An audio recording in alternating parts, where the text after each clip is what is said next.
রোজ সকালে টিফিনের চিন্তা? হাতে 10 মিনিট সময় থাকলে বানিয়ে নাও সুজির এই নাস্তা। প্রথমে ফ্রাই প্যানে 2 কাপ জলের সাথে 1 কাপ সুজি, সাথে নুন ঘি দিয়ে সুজির একটা ডো বানিয়ে নিতে হবে। তারপরে সেটাকে চাপা দিয়ে কিছুক্ষণের জন্য ঠান্ডা করে নিতে হবে।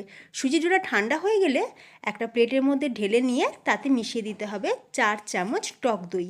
টক দই দিয়ে সুজির ডোটাকে ভালো করে মেখে নিতে হবে, যেমন আমরা আটা বা ময়দা মাখি। এবার ছোট ছোট লেচি কেটে নিতে হবে।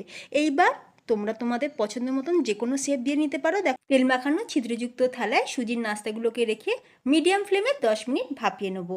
তারপর ঠান্ডা করে নিয়ে এটার একটা তড়কা লাগাবো। তড়কা লাগানোর জন্য কিছু গোটা মশলা প্রথমে ফোড়নে দিয়ে তারপরে পেঁয়াজ, টমেটো, স্বাদ অনুযায়ী নুন, হলুদ, কাশ্মীরি লঙ্কার গুঁড়ো আর বিট নুন দিয়ে ভালো করে মিশিয়ে নিয়ে এবার কারি পাতা, ধনে পাতা আর কুচনো কাঁচা লঙ্কা দিয়ে সেটাকেও ভালো করে মিশিয়ে নিয়ে সুজির নাস্তাগুলোকে ঢেলে দিয়ে নারকেল কোড়া ছড়িয়ে নামিয়ে নিতে হবে।